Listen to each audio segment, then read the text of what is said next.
여러분 안녕하세요. 뭉클이야기입니다. 오늘 들려드릴 이야기는 한 칼국수집 노인장과 조직 보스의 이야기인데요. 시장을 주름잡던 건달 태식이 눈여겨본 허름한 간판의 만수 칼국수. 그저 나이든 노인이 운영하는 평범한 가게라 생각하고 찾아간 그날 예상치 못한 상황이 벌어집니다. 79세 노포 주인장의 놀라운 손길 앞에 무릎 꿇은 건달. 그리고 그를 구하러 온 조직 보스마저 고개 숙이게 만든 과연 칼국수 주인의 정체는 무엇이었을까요? 시청하기 전에 좋아요와 구독 부탁드립니다.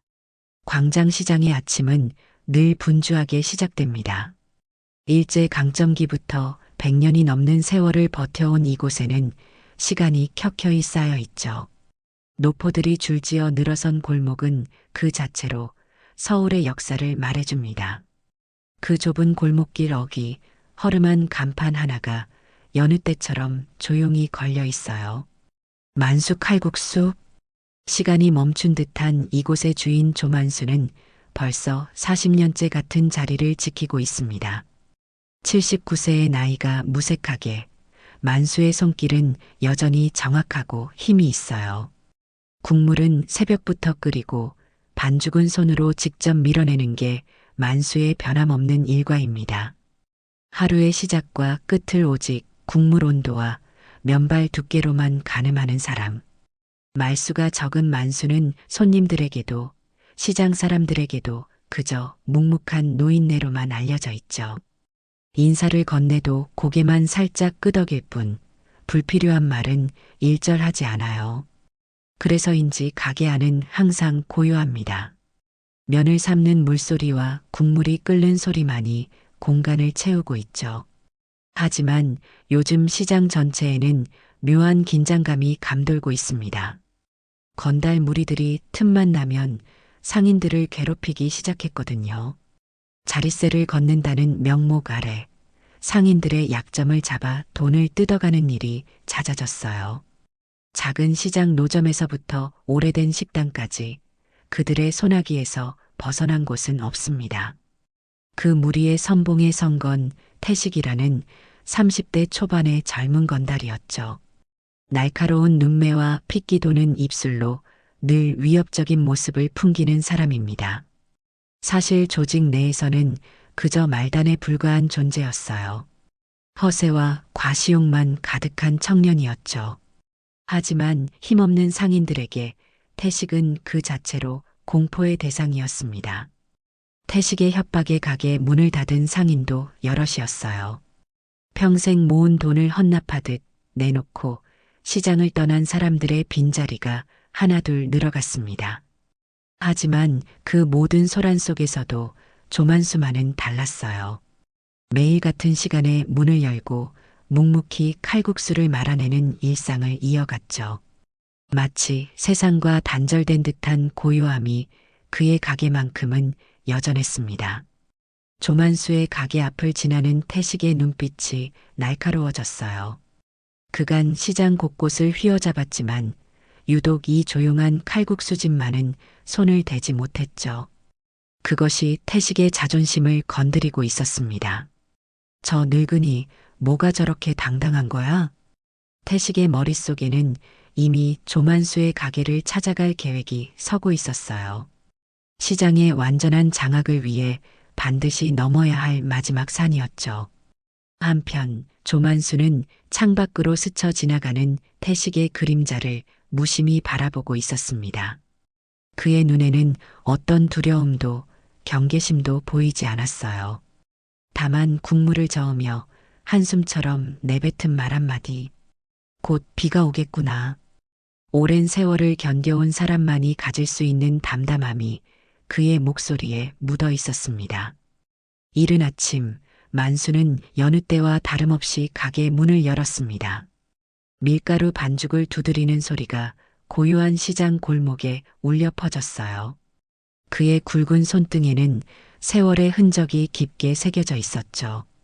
어디서 얻었는지 모를 작은 상처들이 손가락 마디마다 자리하고 있었습니다. 첫 국물이 끓어오를 무렵 가게 문이 거칠게 열렸어요. 태식이 2명의 부하를 이끌고 들어섰습니다. 자, 드디어 여기도 정리해볼까?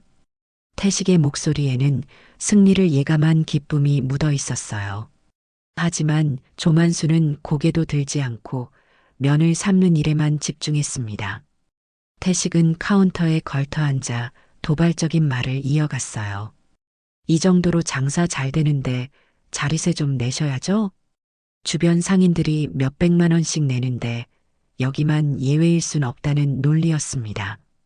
그러나 조만수는 여전히 국물에만 집중한 채 대답이 없었어요. 마치 태식이 존재하지 않는 것처럼 행동했죠. 침묵은 때로 가장 강력한 저항이 됩니다. 태식의 얼굴이 점점 붉어졌어요. 왜 대답이 없으세요? 귀가 안 들리세요, 할아버지? 태식은 일부러 할아버지라는 말에 힘을 주며 비웃었습니다. 조만수는 그제야 천천히 고개를 들었어요. 그 눈빛은 태식이 지금까지 만난 어떤 노인의 눈빛과도 달랐습니다. 깊고 조용한, 그러나 무언가 위험한 기운이 감도는 눈이었어요. 한 그릇 드시겠습니까? 조만수의 첫마디는 의외로 평온했습니다. 질문이 아닌 진술문처럼 담담하게 내뱉은 말이었죠. 태식은 예상치 못한 반응에 순간 당황했지만 곧 비웃음을 지었어요. 뭐, 칼국수? 웃기지 마세요. 장사하려면 규칙을 따라야죠. 태식의 목소리가 한층 더 커졌습니다.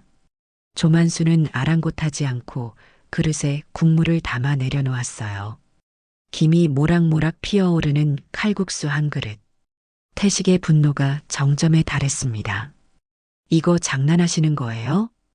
그는 팔을 휘둘러 방금 내려놓은 그릇을 걷어찼어요. 뜨거운 국물이 사방으로 튀었고 그릇은 바닥에 나뒹굴었습니다. 자릿세 내실 거예요, 말 거예요? 그 순간이었어요. 아무도 보지 못할 만큼 빠른 동작으로 조만수의 손이 움직였습니다. 태식이 반응할 새도 없이 그의 손목이 정확하게 꺾여 있었어요. 칼국수를 만들던 소박한 노인의 손길이라고는 믿기 어려운 힘과 정확성이었죠. 태식은 고통에 얼굴을 찌푸렸습니다. 아. 태식의 비명이 가게 안을 울렸어요. 그의 몸이 자연스럽게 바닥으로 꿀리는 순간 주변의 부하들도 얼어붙었습니다. 지켜보던 손님들은 놀라움에 숟가락을 떨어뜨렸어요. 무슨 일이 벌어진 건지 아무도 제대로 보지 못했지만 결과만큼은 분명했죠. 조만수의 표정은 여전히 담담했습니다. 그저 조용히 태식의 손목을 놓아주었을 뿐이에요. 다음에 오시면 더 맛있는 걸 대접하겠습니다. 그 말에는 이중적 의미가 담겨 있었죠. 창피함과 분노로 얼굴이 붉어진 태식이 주먹을 움켜쥐었어요. 이런 망할, 이거 안 끝났어. 우리 형님 오면 넌 끝장이야, 끝장. 태식은 부하들을 이끌고 가게를 빠져나갔습니다. 떠나는 태식의 눈에는 이를 갈 듯한 복수심이 번뜩였어요. 하지만 조만수는 아무 일도 없었다는 듯 쏟아진 국물을 닦기 시작했습니다. 태식은 가게를 나서자마자 분노를 주체할 수 없었습니다. 그동안 누구 하나 그에게 대들지 못했는데 늙은 칼국수 주인에게 이런 수모를 당하다니요. 손목은 여전히 욱신거렸고 자존심은 더 깊이 상처받았죠. 이런 창피는 평생 처음이었습니다. 태식은 시장 골목 구석진 곳에 멈춰서서 휴대폰을 꺼냈어요. 떨리는 손으로 연락처를 찾아 전화를 걸었습니다. 그의 눈빛에는 복수를 향한 불꽃이 타오르고 있었죠. 형님, 제가 지금 큰일 났습니다. 태식의 목소리는 평소와 달리 흔들렸어요. 다른 한 손으로는 아직도 아픈 손목을 주무르고 있었죠. 저기 광장시장 안에 만수 칼국수라고 저를 이렇게 만든 미친놈이 있어요. 전화 너머로 잠시 침묵이 흘렀습니다. 태식은 이 침묵이 윤영구의 분노가 시작되는 신호라고 생각했어요. 형님, 저 인간 완전 미쳤어요. 시장 하나 작살냅시다. 태식의 음성은 점점 더 격양되었습니다. 그의 머릿속에는 이미 조만수가 무릎 꿇고 빌고 있는 모습이 그려지고 있었죠. 가만 있어. 만수 칼국수라고? 전화기 너머로 들려온 윤영구의 목소리에는 묘한 뉘앙스가 담겨 있었어요. 태식은 이 반응이 의아했지만 그저 확인하는 것이라 생각했습니다. 네, 형님. 주인장이 조만수라는 노인인데 갑자기 저를. 태식은 자신이 당한 수모를 상세히 설명했어요. 윤영구의 대답은 간결했습니다. 알았어. 내가 직접 가보지. 그 말에 태식의 표정이 밝아졌어요. 드디어 그 늙은이에게 본때를 보여줄 수 있을 거라는 기대감으로 가슴이 뛰었죠. 감사합니다, 형님. 제가 지금 바로 시장 입구에서 기다리겠습니다. 태식은 전화를 끊고 동료들에게 의기양양하게 말했어요. 자, 이제 재미 좀 보자고. 형님이 직접 오신대. 태식의 입가에 비웃음이 걸렸습니다. 동료들도 흥분한 기색이 역력했죠. 그들에게 윤영구라는 이름은 그 자체로 공포와 존경의 대상이었으니까요. 1시간 후 검은색 SUV 한 대가 광장시장 입구에 멈춰 섰습니다. 차에서 내린 윤영구는 60대 초반의 나이에도 위압감이 느껴지는 사람이었어요. 완벽하게 다려진 정장과 반짝이는 구두가 그의 지위를 대변했죠. 단정하게 넘긴 새치 머리카락과 깊은 주름은 그가 걸어온 삶의 무게를 보여주는 듯 했습니다. 태식은 허리를 굽혀 윤영구를 맞이했어요. 형님, 이쪽입니다. 제가 안내해 드리겠습니다. 윤영구는 말없이 고개를 끄덕였습니다. 그의 표정은 무거웠고 걸음은 의외로 조심스러웠어요. 시장 골목을 지나는 윤영구의 존재감은 대단했습니다. 지나가는 상인들이 모두 그를 알아보고 깜짝 놀라는 표정을 지었어요. 이 동네를 주름잡는 조직의 중간 보스라는 소문은 익히 들어 알고 있었지만 실제로 보는 건 처음인 사람들이 대부분이었죠. 윤영구는 주변의 시선을 의식하지 않고 묵묵히 걸었습니다. 태식은 자신의 뒤에서 걷는 윤영구를 힐끔거리며 속으로 쾌재를 불렀어요. 이제 그 늙은이는 끝났어. 형님이 직접 나서셨으니 태식의 입가에 승리의 미소가 번졌습니다. 드디어 만수 칼국수 앞에 도착했어요. 형님, 저 인간 하나가 저를 이렇게 만들었습니다. 태식은 아직도 아픈 손목을 보여주며 억울함을 호소했어요. 윤영구는 가게 간판을 바라보았습니다. 만수 칼국수라는 낡은 글씨가 그의 시선을 사로잡았죠. 윤영구의 표정이 미묘하게 변했습니다. 눈빛에 잠시 회상의 빛이 스쳐 지나갔어요. 하지만 태식은 그런 윤영구의 미세한 변화를 눈치채지 못했죠. 형님, 들어가시죠. 어떻게 혼내주실지 정말 기대됩니다.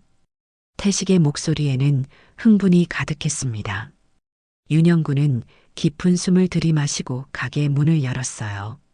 조용한 가게 안 조만수는 여전히 묵묵히 면을 삶고 있었습니다. 카운터 뒤에서 국물 냄비를 저으며 작업에 집중하고 있었죠. 문이 열리는 소리에도 고개를 들지 않았어요. 태식이 먼저 가게 안으로 성큼성큼 들어섰습니다. 자, 이제 어떻게 될지 한번 볼까? 우리 형님 모시고 왔어. 그의 목소리는 의기양양했지만 조만수는 여전히 고개도 들지 않았어요. 국물이 끓는 소리만이 가게 안을 채우고 있었죠. 윤영구가 천천히 가게 안으로 들어섰습니다. 그의 발걸음은 의외로 조심스러웠어요. 평소의 당당함과는 다른 모습이었죠. 저기요, 노인장. 이제 고개 좀 들어보시겠어요? 태식이 참을성 없이 소리쳤습니다. 그제야 조만수가 천천히 고개를 들었어요. 늙은 주인장의 눈과 윤영구의 눈이 마주쳤습니다. 시간이 멈춘 듯한 순간이었죠. 가게 안에 흐르던 모든 소리가 갑자기 사라진 것만 같았어요. 윤영구의 표정이 순식간에 바뀌었습니다. 그의 얼굴에서 혈색이 빠져나갔어요.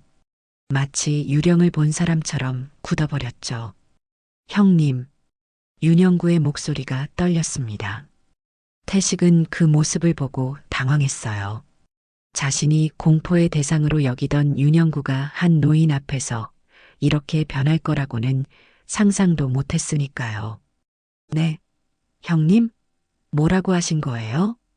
태식의 목소리에는 혼란이 가득했습니다. 윤영구는 태식의 말을 듣지 못한 듯 천천히 걸음을 옮겼어요. 카운터 앞에 서서 깊이 허리를 숙였습니다. 정말 형님이 맞으시죠?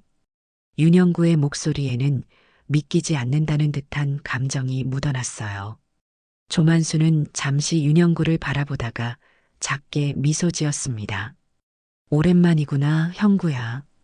단 한마디였지만 그 말에 윤영구의 눈시울이 붉어졌어요.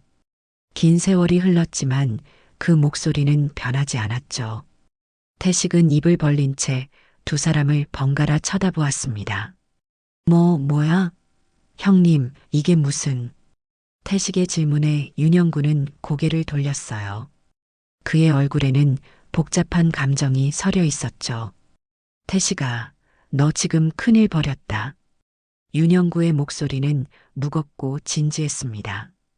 이분은 내 목숨의 은인이시자 내가 평생 찾아다닌 분이셔. 그 말에 태식의 얼굴이 하얗게 변했어요. 가게 안의 공기가 얼어붙은 듯 했습니다. 조만수는 국물 냄비를 불에서 내려놓고 작은 테이블로 자리를 옮겼어요. 앉지. 단 한마디였지만 윤영구는 즉시 그 앞에 앉았습니다. 과거의 습관이 자연스럽게 몸에서 배어나오는 듯 했죠. 태식과 다른 부하들은 당황한 채 서 있을 수밖에 없었어요. 이 사람이 널 괴롭혔다고? 조만수의 질문에 윤영구는 태식을 향해 날카로운 시선을 던졌습니다. 태식은 그제야 상황의 심각성을 깨달았어요. 아닙니다. 오해입니다. 저는 그저...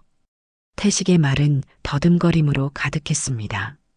윤영구는 고개를 숙인 채 조만수에게 말했어요. 형님, 이 바보가 형님을 알아보지 못했습니다. 제가 책임지고 단단히 가르치겠습니다. 그의 목소리에는 결연함이 담겨 있었죠. 조만수는 잠시 생각에 잠기는 듯 했습니다. 사람이 배우는 건 평생 하는 거야. 조만수의 말은 의외로 부드러웠어요. 내 부하의 실수를 너무 심하게 다루지는 마라. 그 말에 윤영구는 깊이 고개를 숙였습니다. 형님 말씀대로 하겠습니다. 태식은 이 모든 상황이 꿈만 같았어요. 자신이 얕잡아 보았던 노인이 윤영구까지 꼼짝 못하게 하는 존재라니요. 그제야 그는 자신이 얼마나 큰 실수를 저질렀는지 깨달았습니다. 공포와 후회가 온몸을 휘감았어요. 윤영구가 조만수를 향해 조심스럽게 물었습니다. 형님, 그동안 어떻게 지내셨습니까? 그의 목소리에는 지난 세월에 대한 아쉬움이 묻어났어요. 조만수는 차분하게 대답했습니다. 살아있으니 그걸로 족하지. 단순한 대답이었지만 그 속에는 깊은 의미가 담겨 있었어요. 태식과 부하들은 여전히 어색하게 서 있을 뿐이었죠. 조만수는 주방으로 향했습니다. 한 그릇 먹고 가렴. 국물을 떠서 윤영구 앞에 내려놓는 모습은 평범한 칼국수 주인 그대로였어요. 윤영구는 공손히 받아들였습니다. 감사합니다, 형님. 첫 맛을 본 윤영구의 눈빛이 변했어요. 이 맛은... 갑자기 윤영구의 눈앞에 과거의 장면이 펼쳐졌습니다. 설산의 한파가 몰아치던 그날 밤, 죽음의 문턱에서 그를 구해준 따뜻한 국물의 그 맛이었어요. 수십 년 전 북녘의 설산 깊숙한 곳, 살을 애는 듯한 추위가 지배하는 땅이었습니다. 북파 공작원으로 파견된 조만수와 신참 윤영구의 모습이 눈보라 속에 희미하게 보였어요. 두 사람의 얼굴은 긴장감으로 굳어 있었죠. 움직임을 최소화하고 내 뒤만 따라와. 조만수의 목소리는 차분했지만 단호했습니다. 북파 공작원으로 이미 수많은 임무를 성공시킨 베테랑이었어요. 반면 윤영구는 첫 임무에 배정된 신참이었죠. 두려움에 떨리는 손을 감추며 선임을 따라갔습니다. 갑작스러운 적군의 기습. 윤영구는 패닉에 빠져 방향 감각을 잃고 말았어요. 형님, 형님. 그가 부르짖었지만 눈보라 속에서 목소리는 허공으로 사라졌습니다. 정신을 차렸을 때 윤영구는 이미 적진 깊숙이 들어와 있었어요. 총도 잃고 통신 장비도 잃은 채 꼼짝없이 적에게 포위된 상황이었죠. 이제 끝이구나. 체념의 순간 갑자기 주변이 소란스러워졌습니다. 눈보라 속에서 그림자처럼 나타난 조만수의 모습. 1명, 2명, 조용히 단칼에 적을 제압해 나갔어요. 그 움직임은 마치 춤을 추는 듯 우아했지만 결과는 치명적이었죠. 윤영구는 경이로운 눈으로 그 광경을 지켜볼 수밖에 없었습니다. 모든 적을 제압한 조만수가 다가왔어요. 일어날 수 있겠나? 따뜻한 손길이 윤영구의 어깨를 붙잡았습니다. 형님, 저 때문에. 윤영구의 죄책감 어린 말을 조만수는 가볍게 잘랐어요. 임무가 우선이다. 자책은 나중에 해도 늦지 않아. 조만수는 부상당한 윤영구를 등에 업고 산을 내려갔습니다. 깊은 눈 속을 헤쳐나가는 발걸음은 결코 흔들리지 않았어요. 윤영구는 그 단단한 등에 기대어 희미한 의식을 붙들었죠. 작은 산막에 도착한 두 사람. 조만수는 성냥 한 개로 불을 피웠습니다. 그리고 작은 냄비에 눈을 녹여 국물을 끓이기 시작했어요. 이거 마시면 곧 힘이 날 거야. 얼어붙은 윤영구의 입술로 흘러들어간 따뜻한 국물. 그 순간 윤영구는 삶의 의지를 다시 찾았습니다. 형님이 없었으면 난 거기서 얼어 죽었을 거예요. 국물 한 그릇이 한 사람의 목숨을 구한 날이었죠. 과거를 회상하며 윤영구의 눈에서 눈물이 흘러내렸습니다. 형님, 이 맛 그대로네요. 그의 목소리가 떨렸어요. 조만수는 담담하게 고개를 끄덕였습니다. 그날 이후 국물 맛은 변하지 않았어. 단순한 말이었지만 두 사람 사이에 흐르는 깊은 연대감은 누구도 부정할 수 없었어요. 태식은 이 광경을 보며 점점 작아지는 느낌이었죠. 감히 건드릴 수 없는 세계가 눈앞에 펼쳐진 듯 했습니다. 윤영구가 조용히 말을 이어갔어요. 제대 후에 형님을 찾았습니다. 하지만 아무도 형님의 행방을 알려주지 않았어요. 조만수는 잠시 생각에 잠겼습니다. 우리 같은 사람들은 흔적 없이 사라지는 게 숙명이지. 윤영구는 국물을 한 숟가락 더 떠먹었어요. 그래도 형님을 찾을 수 있어서 다행입니다. 그의 눈빛에는 진심 어린 존경심이 담겨 있었죠. 조만수의 굳은 표정이 조금 풀어졌습니다. 세상이 참 많이 변했구나. 조만수의 말에 윤영구는 쓴웃음을 지었어요. 네, 많이 변했습니다. 하지만 제가 형님께 진 빚만큼은 변하지 않았습니다. 그 말에 조만수는 고개를 저었죠. 사람 사이에 빚이란 건 없어. 그저 각자의 자리에서 최선을 다하는 것뿐이지. 조만수의 철학이 담긴 말이었어요. 윤영구는 깊이 고개를 숙였습니다. 형님 덕분에 제가 오늘까지 살아있습니다. 그걸 절대 잊지 않을 겁니다. 태식은 이 모든 대화를 들으며 당혹감에 휩싸였어요. 자신이 얼마나 큰 실수를 저질렀는지 이제야 온몸으로 느껴졌죠. 먹잇감으로 생각했던 상대가 알고 보니 호랑이였던 셈이니까요. 그의 얼굴은 창백해져 있었습니다. 윤영구는 마지막 국물까지 비우고 수저를 내려놓았습니다. 깊은 생각에 잠긴 그의 표정이 굳어졌어요. 형님, 이 시장에서 무슨 일이 있었던 건지 듣고 싶습니다. 조만수는 잠시 말없이 윤영구를 바라보았죠. 별일 없었어. 그저 평범한 하루였지. 조만수의 담담한 대답에 윤영구는 고개를 저었어요. 태식이 형님을 괴롭혔다면서요? 그의 목소리에는 분노가 스며들기 시작했습니다. 태식은 그 말에 몸을 움츠렸어요. 윤영구의 분노가 자신에게 향할까 두려웠죠. 형님, 저는 정말 몰랐습니다. 정말로. 태식의 목소리는 떨림으로 가득했습니다. 윤영구는 자리에서 일어났어요. 갑자기 그의 눈빛이 날카로워졌습니다. 이봐, 태식아. 그 한마디에 태식의 등줄기로 식은땀이 흘렀죠. 네, 형님. 태식의 대답은 겨우 들릴 정도로 작았어요. 윤영구는 천천히 태식에게 다가갔습니다. 너와 내 패거리들이 이 시장에서 무슨 짓을 했는지 다 알고 있다. 그의 목소리는 낮고 무거웠죠. 여기 있는 모든 상인들에게 돈을 뜯어내고 협박하고 괴롭혔지. 윤영구의 말 한마디 한마디가 태식의 가슴을 후벼 팠어요. 그리고 그 짓을 내 이름을 팔아가며 했다면서? 태식의 얼굴이 창백해졌습니다. 아닙니다, 형님. 그저 자릿세를. 태식의 변명은 윤영구의 차가운 시선에 끊어졌어요. 자릿세? 누구 허락을 받고? 그 질문에 대답할 수 있는 사람은 없었죠. 윤영구는 잠시 침묵했다가 천천히 가게 밖으로 걸어나갔습니다. 태식과 부하들은 무슨 일이 벌어질지 몰라 불안한 눈빛으로 그를 따랐어요. 조만수도 자리에서 일어나 가게 문 앞으로 걸어 나왔죠. 시장 골목은 여전히 분주했습니다. 윤영구는 갑자기 목소리를 높였어요. 여기 계신 광장시장 상인 여러분. 그의 우렁찬 목소리에 주변의 상인들과 손님들이 모두 고개를 돌렸습니다. 사람들의 표정에는 호기심과 불안이 뒤섞여 있었죠. 제 이름은 윤영구입니다. 그의 자기소개에 주변 사람들 사이에서 작은 술렁임이 일었어요.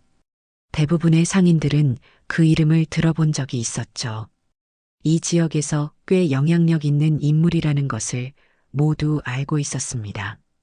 윤영구는 이어서 말했어요. 최근 이 시장에서 벌어진 일들에 대해 사과드립니다. 예상치 못한 말에 사람들의 눈이 커졌죠. 제 이름을 팔아 여러분께 피해를 입힌 자들이 있었습니다. 윤영구는 고개를 숙여 깊이 인사했어요. 앞으로 그런 일은 절대 없을 것입니다. 그의 진지한 목소리에 시장은 조용해졌습니다. 사람들은 믿기지 않는다는 듯 서로를 바라보았죠. 윤영구가 다시 고개를 들었어요. 이번에는 그의 목소리에 강한 결의가 담겨 있었습니다. 이 시장, 앞으로는 이 형님 손 안 거치면 아무도 못 건드립니다. 그는 조만수를 가리켰죠.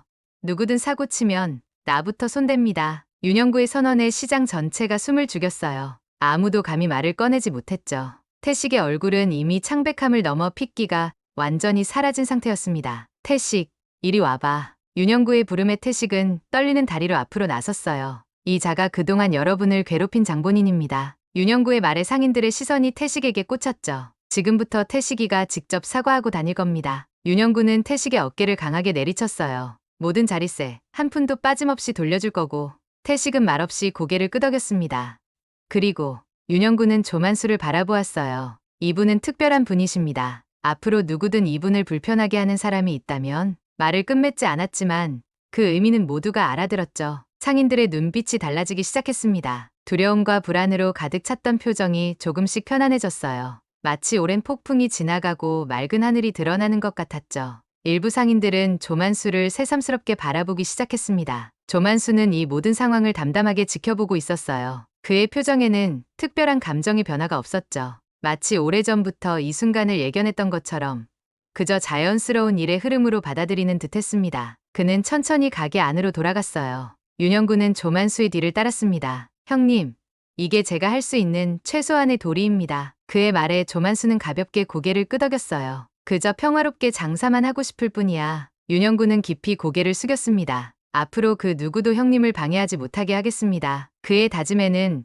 평생의 약속이 담겨 있었어요. 조만수는 다시 국물 냄비 앞으로 돌아갔습니다. 태식은 그날 이후 광장시장 근처에도 얼씬거리지 못했습니다. 윤영구의 명령은 절대적이었고 그 누구도 감히 거역할 수 없었어요. 태식은 자신이 그동안 상인들에게 부당하게 뜯어낸 돈을 모두 되돌려줘야 했죠. 그 과정에서 그의 오만함은 완전히 무너져 내렸습니다. 죄송합니다. 태식은 매일같이 그 말을 수십 번씩 반복해야 했어요. 옛날의 거만한 모습은 온데간데 없이 사라졌죠. 그의 눈에는 이제 진심 어린 반성의 빛이 깃들어 있었습니다. 상인들은 처음에는 태식을 경계했어요. 그동안의 괴롭힘을 쉽게 잊을 수 없었으니까요. 하지만 시간이 흐르면서 조금씩 그의 진심을 받아들이기 시작했습니다. 일부 상인들은 심지어 그를 불쌍히 여기는 마음마저 들었어요. 세상에 영원한 적도, 영원한 친구도 없는 법이지. 한 노포의 주인장이 태식에게 따뜻한 차 한 잔을 건넸습니다. 태식의 눈에 눈물이 고였어요. 그는 평생 처음으로 진정한 반성의 의미를 깨닫고 있었죠. 한편 윤영구 조직도 광장시장만큼은 완전히 손을 떼었습니다. 윤영구의 명령은 명확했어요. 이 구역은 신성불가침 지역이다. 누구든 건드리는 순간 내가 직접 처리한다. 그의 부하들에게 이 말은 절대적인 법이었죠. 시장 전체에는 이전과는 다른 분위기가 감돌기 시작했습니다. 불안과 두려움으로 가득 찼던 공기가 맑아졌어요. 상인들의 얼굴에 웃음이 돌아왔고 손님들도 더 많이 찾아오기 시작했죠. 마치 오랜 가뭄 끝에 단비가 내린 것 같은 생기가 시장에 돌았습니다. 상인들 사이에는 이제 하나의 조용한 룰이 생겼어요. 그 할배는 건들면 안 되는 분이다. 아무도 공식적으로 말하지는 않았지만 모두가 암묵적으로 이 규칙을 따랐습니다. 만수 칼국수 앞을 지날 때면 자연스럽게 목소리를 낮추는 것이 습관이 되었죠. 조만수는 그 모든 변화 속에서도 변함없는 일상을 이어갔습니다. 여전히 매일 같은 시간에 가게 문을 열고 같은 방식으로 국물을 끓였어요. 그의 손길은 예전과 다름없이 정확했고 면을 뽑는 솜씨는 여전히 예술적이었죠.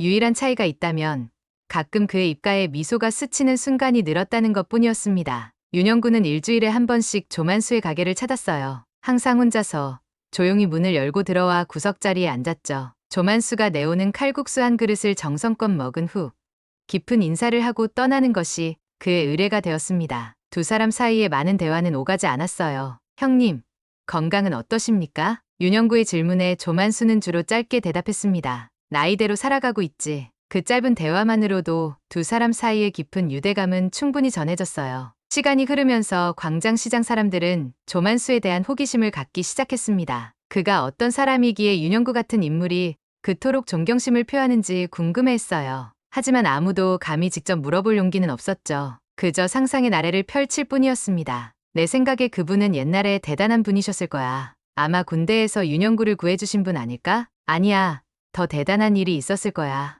이런 소문들이 시장 곳곳에 퍼졌어요. 하지만 조만수는 그런 소문에 전혀 개의치 않는 듯 했습니다. 그는 언제나처럼 조용히 자신의 일에만 집중했어요. 사람들의 시선이 느껴질 때면 그저 미소로 응대할 뿐이었죠. 그에게는 오직 지금 이 순간 자신이 만드는 음식의 맛이 가장 중요했습니다. 윤영구의 영향력 덕분에 만수 칼국수의 손님도 늘어났어요. 호기심에 찾아오는 사람들이 많아진 것이죠. 하지만 그들은 곧 조만수의 칼국수 맛에 진심으로 반하게 되었습니다. 이런 깊은 맛은 처음이야. 손님들의 감탄이 끊이지 않았어요. 조만수는 늘어난 손님들에게도 변함없이 정성을 다했습니다. 한 그릇 한 그릇, 마치 자신의 마지막 작품을 만드는 듯한 집중력으로 음식을 대했어요. 손님들은 그런 그의 모습에서 또 다른 감동을 받았죠. 평범한 칼국수 한 그릇이 이토록 특별하게 느껴질 수 있다는 것을 처음 알게 된 사람들이 많았습니다. 어느 화창한 봄날, 한 청년이 만수 칼국수를 찾았습니다. 대학생으로 보이는 그 청년은 호기심 가득한 눈으로 가게를 둘러보았어요. 얼마 전 SNS에서 화제가 된 전설의 칼국수집을 직접 확인하고 싶었던 모양이었죠. 조만수는 묵묵히 청년에게 칼국수 한 그릇을 내어주었습니다. 청년은 첫 맛을 본 순간 감탄을 금치 못했어요. 와, 이런 맛은 처음이에요. 그의 눈빛이 반짝였습니다. 국물 한 모금에도 수십 년의 내공이 담겨 있음을 느낀 듯했죠. 한참을 맛있게 먹던 청년이 문득 조만수에게 말을 걸었어요. 사장님, 이 가게에 대한 소문이 정말 많더라고요. 조만수는 아무 말 없이 조리대를 닫고 있었습니다. 청년은 멈추지 않고 이야기를 이어갔어요. 윤영구라는 분이 사장님을 특별히 모신다는 이야기도 들었어요. 그 말에 조만수의 손길이 잠시 멈칫했습니다. 청년은 그 반응을 놓치지 않았어요. 사장님, 예전에 뭐 하셨는지 정말 몰랐어요. 대단하세요. 주변 손님들도 귀를 기울였습니다. 모두가 궁금해하던 질문이었으니까요. 가게 안에 미묘한 긴장감이 감돌았어요. 조만수는 천천히 고개를 들어 청년을 바라보았습니다. 잠시 침묵이 흘렀어요.